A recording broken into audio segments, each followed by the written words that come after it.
Hello and welcome to all of you in this video. आज का ये video जिसमें हम एक स्टोरी को ट्रांसलेट करेंगे और इसे लिखकर देखेंगे। ये एक स्टोरी है, शॉर्ट स्टोरी है, हिंदी में होगी और इसे हम स्टेप बाय स्टेप रीड करेंगे और इसे इंग्लिश में ट्रांसलेट करके लिखेंगे कि जो भी ग्रामर हम पढ़ते हैं, सीखते हैं, उसका इम्प्लीकेशन क्या है कि हम अपनी बात को बोल पाएँ या फिर लिख पाएँ। सो आज हम राइटिंग के बारे में ही बात कर रहे हैं कि सबसे पहले हमें सेंटेंस में सब्जेक्ट की ज़रूरत होती है। सब्जेक्ट का मतलब जो हमारा डूअर है, जो करता है वो, और दूसरा वो जो काम कर रहा है मतलब जो वर्ब है हमें वो मालूम होना चाहिए। और तीसरी चीज़ है ऑब्जेक्ट। ऑब्जेक्ट मतलब जिसके ऊपर काम होता है। तो बेसिकली ये तीन चीज़ें हमें एक सेंटेंस में देखनी होती हैं। और अगर हम एक सेंटेंस को दूसरे सेंटेंस के साथ में जोड़ते हैं तो हमें एक कंजंक्शन की ज़रूरत होती है, वो भी हम आगे चल के देखेंगे एक सेंटेंस से दूसरे सेंटेंस को जोड़ने के लिए। तो हम पहले जो हिंदी लिखी हुई है उस हिंदी को पढ़ेंगे और उसको सिंप्लीफाई करके फिर इंग्लिश में से ट्रांसलेट करेंगे। वर्ड टू वर्ड हमें ट्रांसलेट नहीं करना है। हम सेंटेंस को हिंदी में पढ़ेंगे, उसे सिंप्लीफाई करेंगे अपनी लैंग्वेज में, फिर हम उसे इंग्लिश में कन्वर्ट करेंगे। दैट्स द प्रोसेस जिससे आप इजीली किसी भी हिंदी कंटेंट को इंग्लिश में ट्रांसलेट कर सकते हो। So let's begin. All right, so हमारी स्टोरी स्टार्ट होती है, गांव में एक बूढ़ा व्यक्ति रहता था। अब यहाँ पर अगर हम बात करें हिंदी में, जो आपकी वर्ब होती है, जो एक्शन होता है वो हमें लास्ट में देखने को मिलता है। तो रहता था ये हमारी वर्ब है और एक बूढ़ा व्यक्ति रहने वाला, तो ये हो गया। तो ये बूढ़ा व्यक्ति सब्जेक्ट हो गया और जो रहता था वो वर्ब हो गई। अब क्योंकि ये जो स्टोरी है ये पास्ट में है, तो पास्ट में हमारा यहाँ पर टेंस अप्लाई हो रहा है, पास्ट इंडेफिनाइट। और पास्ट इंडेफिनाइट को हमें पता है कि पहले सब्जेक्ट आएगा, उसके बाद में जो भी वर्ब आएगी वो सेकंड फॉर्म के साथ लिखी जाएगी।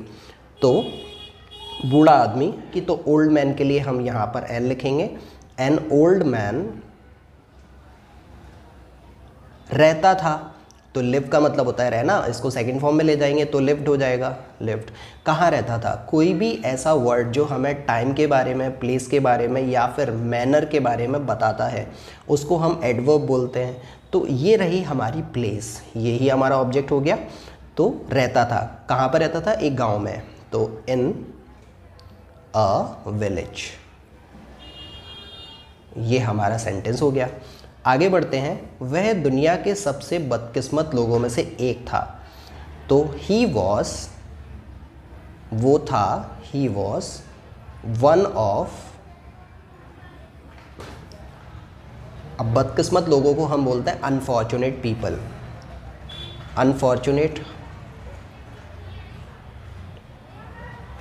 One of unfortunate people. ठीक है। Of the world, of the world, right. तो आगे बढ़ते हैं। सारा गांव उसके अजीब व गरीब हरकत से थक गया था। अब थक गया था, कौन थक गया था? सारा गांव। तो ये तो हो गया सब्जेक्ट और ये हो गई वर्ब। तो सारा गांव, द होल विलेज। जब भी अगर हम सारे की बात करते हैं और होल का यूज़ करेंगे तो उसके पहले आर्टिकल द कंपल्सरीली हमको इस्तेमाल करना है। The whole village, the whole village थक गया था। Was tired, tired. अब उसकी अजीबोगरीब हरकत से, टायर्ड विद आएगा यहाँ पर, उसकी अजीबोगरीब हरकतें, टायर्ड विद उसकी, हिज। अब अजीबोगरीब को हम बोलते हैं स्ट्रेंज।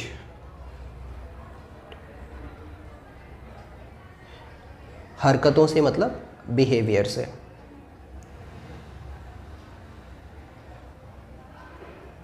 राइट।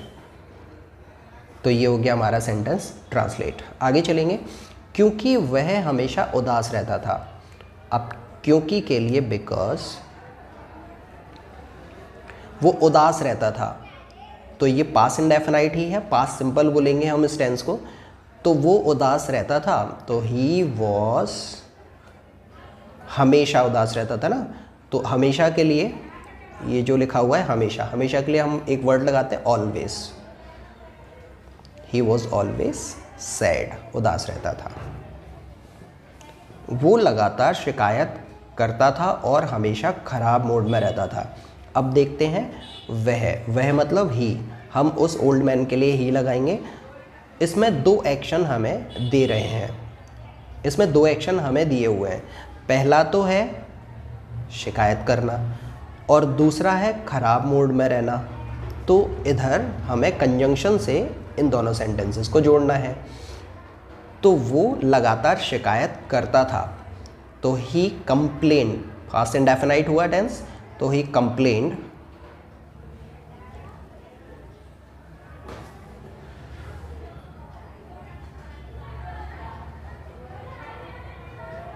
लगातार के लिए हम लिखेंगे फ्रीक्वेंटली। फ्रीक्वेंटली मतलब छोटी छोटी बातों में उसे हमेशा शिकायत रहती थी और हमेशा ख़राब मूड में रहता था। अब ख़राब मूड में रहना तो उसको हम बोलेंगे stay in a bad mood. And लगा देंगे यहाँ से, इसको हम एंड से जोड़ेंगे, एंड स्टेड। अब क्योंकि ये टेंस आपका पास्ट इंडेफिनाइट ही है,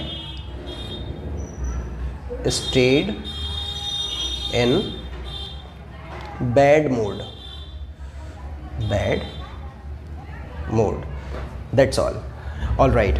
जितना अधिक वो जीवित रहा उतना ही वो दुखी रहता और उसके शब्द उतने ही जहरीले थे। अब ये सेंटेंस काफ़ी लंबा हो गया, इसी वजह से हम इसे टुकड़ों में बनाते हैं। जितना अधिक वो जीवित रहा, जितना as long as he lived, जीवित रहा उतना ही वो दुखी रहता और उसके शब्द उतने ही जहरीले रहते। तो वो दुखी रहता, ही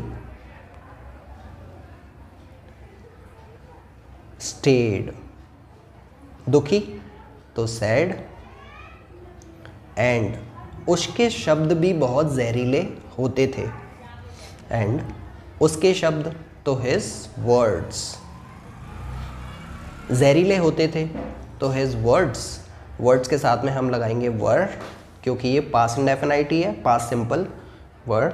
पॉइजन का मतलब होता है जहर और जहरीले को अपन बोलेंगे पॉइजनस।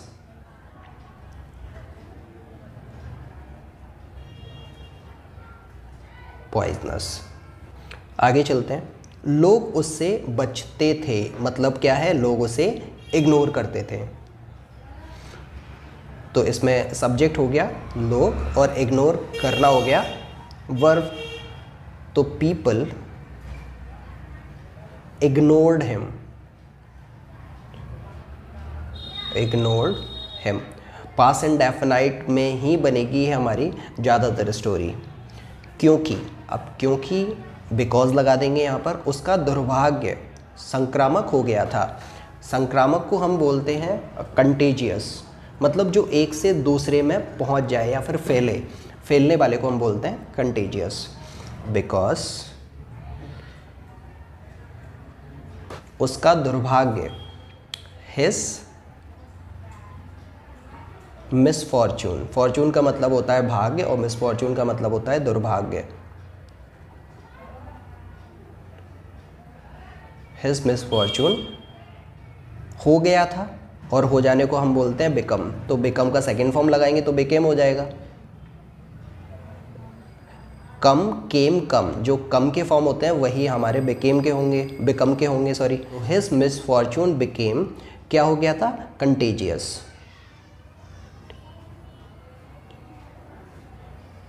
संक्रामक हो गया था। अब इससे हुआ क्या, उससे जो भी मिलता उसका दिन भी अशुभ हो जाता। जो भी कोई उससे मिलता था तो वो उसको भी उदास ही कर देता था इन रिटर्न। तो जो भी उससे मिलता था, हुएवर, जो भी, हुएवर मिलता था। ये मीट का मतलब होता है मिलना, पास्ट में है, सेकंड फॉर्म लगाएंगे हुएवर मेट, कौन से, उससे, objective case, whoever met him. तो वो भी इन रिटर्न उसका दिन भी अशुभ हो जाता था। Whoever met him, his day also अशुभ हो जाता था। बिकेम अशुभ को हम बोलते हैं अनऑस्पिशियस। के बगल में खुश रहना अस्वाभाविक और अपमानजनक भी था। मतलब जो कोई भी उसके आसपास में रहता था, उसके साथ में रहता था, तो वो अपने आप को बहुत ही ज़्यादा दुर्भाग्यशाली मानता था और अपने आप को बहुत ही डिसरिस्पेक्टिंग वे में ट्रीट किया करता था, क्योंकि वो अपनी इज्जत नहीं करता था और उसके साथ में रहने वाले जो लोग थे वो भी अपनी सेल्फ रिस्पेक्ट को वैल्यू नहीं कर पाते थे। तो इसे हम लिखेंगे उसके बगल में, मतलब उसके साथ में रहने वाले लोग भी अपने आप को इंसल्टिंग महसूस करते थे। पीपल जो उसके साथ में रहते थे, हु लिव्ड उसके साथ में, विद हिम वो भी अपने आप को अपमानजनक महसूस करते थे। They also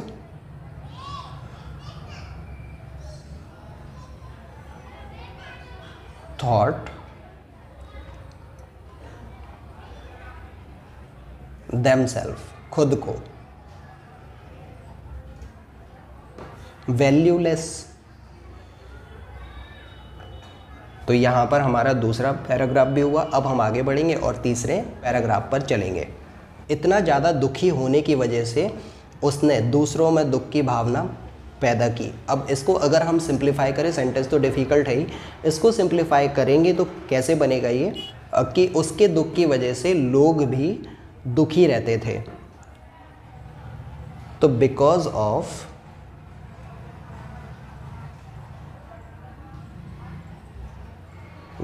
of his sorrow, sorrow का मतलब होता है दुख, बिकॉज ऑफ हिज सॉरो ना, बिकॉज ऑफ हिज सॉरो लोग भी दुखी रहते थे। पीपल उदास हो जाते थे या दुखी हो जाते थे। पीपल बिकेम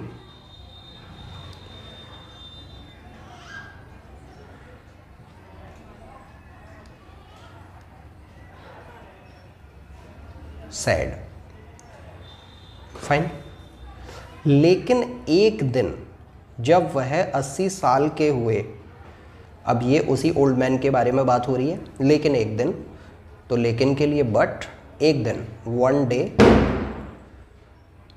डे वो हुआ, तो ही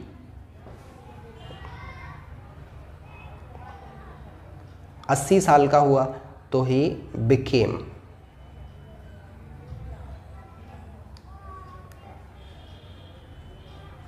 he became 80 years old।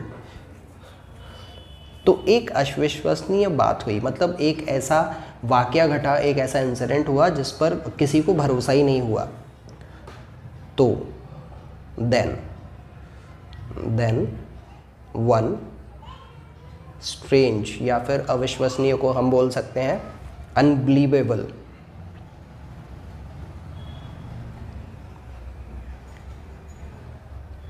unbelievable thing happened।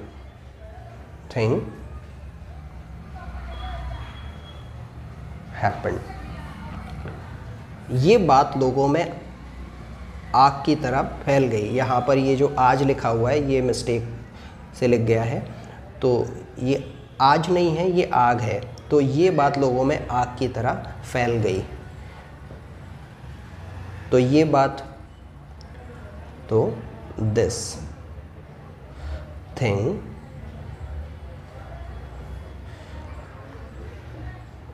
फैलने को हम बोलते हैं स्प्रेड लाइक फायर लोगों के बीच में, अमंग पीपल। सो ये हुआ हमारा एक और पैराग्राफ। थोड़ा सा आगे बढ़ेंगे और नेक्स्ट पैराग्राफ को ट्रांसलेट करेंगे। वह बूढ़ा आदमी आज खुश था। वैसे जो बूढ़ा आदमी था वो हमेशा उदास रहता था, लेकिन आज वो खुश था। पता नहीं आज क्या हुआ था, देखते हैं। तो वो बूढ़ा आदमी आज खुश था। दैट, क्योंकि ये टेंस आपका पास्ट है, इसी वजह से हम दिस की जगह पर यहाँ पर दैट लिखेंगे। That old man was happy. खुश को हम बोलते हैं हैप्पी। आज, टुडे। वह किसी भी चीज़ की शिकायत नहीं कर रहा था। अब ये स्ट्रेंज बात थी कि जो हमेशा वो शिकायत करता था आज नहीं कर रहा था। ही वॉज नहीं कर रहा था, मतलब ये जो टेंस है वो हमारा पास्ट कॉन्टिन्यूस है। वॉज वर्ब के बाद में हमें वर्ब में आईजी लगाकर बात करनी है। तो वो किसी भी चीज़ की शिकायत नहीं कर रहा था। ही वॉज, ही के साथ में वॉज लगाएंगे। कंप्लेन का मतलब होता है शिकायत करना, नॉट कंप्लेनिंग होगा। He was not complaining. किसी भी चीज़ के बारे में, बारे में को about, anything. He was not complaining about anything. बल्कि पहली बार वो मुस्कुरा रहा था, तो मुस्कुरा रहा था ये भी पास्ट कॉन्टिन्यूस ही टेंस हमारा। तो ही वॉज स्माइलिंग।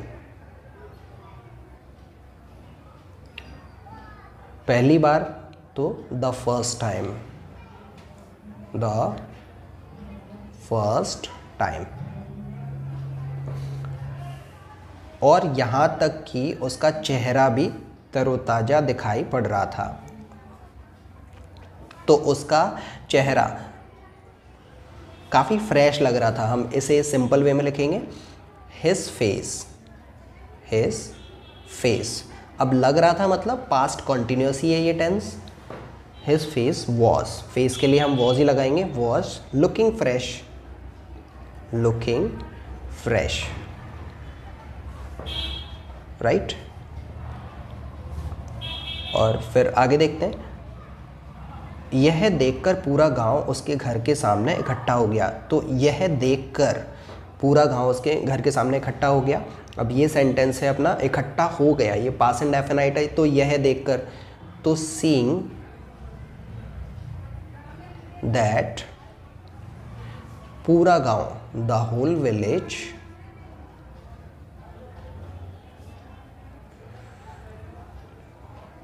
इकट्ठे होने को हम बोलते हैं लोगों का इकट्ठा होना, इसका मतलब गैदर हो गया, गैदर्ड।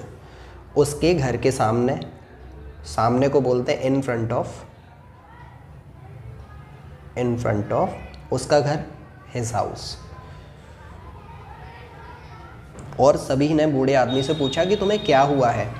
और सभी ने पूछा, एंड सभी ने पूछा, एवरीवन, एवरीवन पूछा, आस्क्ड, कि तुम्हें क्या हुआ है, क्या हुआ है। What happened, what happened to you.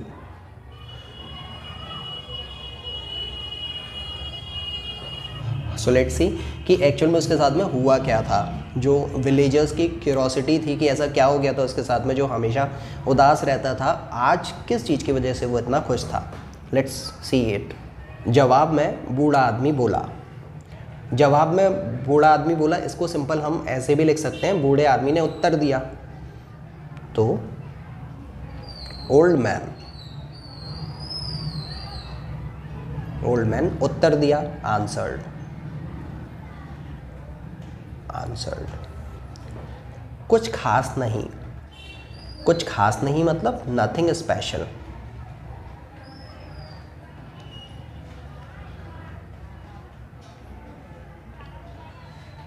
Nothing special. 80 साल से मैं खुशी का पीछा कर रहा हूँ, 80 साल से मैं खुशी का पीछा कर रहा हूँ। अब मैं खुशी का पीछा कर रहा हूँ, तो आई एम चेजिंग, चेजिंग का मतलब होता है पीछा करना। आई एम चेजिंग किसका, खुशी का, हैप्पीनेस, हैप्पीनेस। 80 सालों से, सेंटेंस प्रेजेंट परफेक्ट कॉन्टिन्यूस में बदल गया। तो यहाँ पर 80 सालों से मतलब फॉर 80 ईयर्स होगा, तो इसी वजह से हम एम को नहीं लिखेंगे यहाँ पर, आई हैव बीन, क्योंकि एक निश्चित या फिर अनिश्चित समय से कोई काम जब हो रहा होता है तो उसमें हम परफेक्ट कॉन्टिन्यूस वाली ही ग्रामर लगाते हैं। तो I have been chasing happiness, अब 80 सालों से ये जो टाइम है वो हमारा काउंटेबल है, तो इसीलिए हम यहाँ पर लिखेंगे फॉर 80 ईयर्स, फॉर 80 ईयर्स। और यह बेकार था, मुझे खुशी कभी नहीं मिली, और ये बेकार था एंड। इट वॉज वेस्ट या फिर यूजलेस, ये बेकार था, इट वॉज यूजलेस, मतलब ये उसके किसी काम नहीं आया, जो वो खुशी को ढूंढ रहा था ये बेकार गया, कोई काम का नहीं था उसका ये एफर्ट। इट वॉज यूजलेस, मुझे खुशी कभी नहीं मिली, तो मुझे नहीं मिली, आई, कभी नहीं को हम बोलते हैं नेवर, पास इंडेफिनाइट है। गेट हैप्पीनेस, तो गेट को पास में ले जाएंगे, सेकेंड फॉर्म लगेगा, तो got happiness, I never got happiness. और फिर मैंने खुशी के बिना जीने और जीवन का आनंद लेने का फैसला किया, तो यहाँ पर वो जो ओल्ड मैन है उसके लिए मैंने, मतलब आई हो गया सब्जेक्ट हमारा। इसमें दो चीज़ें हैं, दो वर्ब हमें देखने को मिल रही हैं, जीना और दूसरा है आनंद लेना, ठीक है। डिसाइड करना मतलब खुशी के साथ में जीने का फैसला किया, तो यहाँ पर मैंने फैसला किया, I decided, I decided to, अब किस चीज़ का,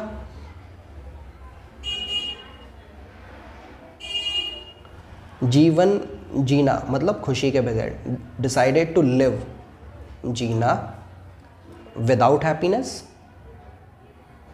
विदाउट हैप्पीनेस, और जीवन का आनंद लेना। अब यहाँ पर एंड लगाएंगे, तो ये तो हमारी मेन वर्ब है ही, डिसाइडेड मतलब हैप्पीनेस के बिना जीना है, हैप्पीनेस को ढूंढना नहीं है, वो ऑलरेडी हमारे अंदर ही होती है। और दूसरी चीज़ उसने ये डिसाइड की कि अब वो अपने जीवन का आनंद लेगा, and enjoy the life, enjoy my life, क्योंकि सब्जेक्ट हमारा I है यहाँ पर, इसलिए यहाँ पर हम my लगाएंगे, my life। मतलब क्या हो गया, तो मैंने ये फैसला लिया कि मैं खुशी सर्च किए बिना ही जीऊँगा और अपनी लाइफ को enjoy से जीऊँगा, इसलिए मैं अब खुश हूँ। इसलिए के लिए therefore, मैं खुश हूँ, I am happy, अब now। सो ये हमारी स्टोरी पूरी हो गई। यहाँ पर इसकी जो सीख है, इसका जो मोरल है, हम वो और देखते हैं। Now what is the moral of this, let's see. इस कहानी से हमें ये सीख मिलती है, अब सीख को हम बोलते हैं moral of the story, moral of the story. तो इस कहानी से हमें ये सीख मिलती है, moral of the story is कि खुशी का पीछा मत करो, जीवन का आनंद लो। इज हमें खुशी को चेज नहीं करना चाहिए, वी शुड नॉट चेज क्या, happiness,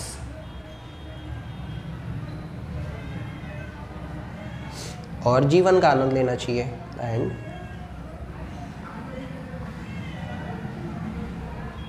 enjoy our life. So friends, ये थी एक शॉर्ट स्टोरी जिसको हमने ट्रांसलेट किया इंग्लिश में, और उसका सेंटेंस कंस्ट्रक्शन किस तरीके से होता है वो हमने समझा, और सेंटेंस को सेंटेंस से जोड़ना कैसे है ताकि हम पूरे पैराग्राफ को इजीली ट्रांसलेट कर पाए, ये हमने देखा।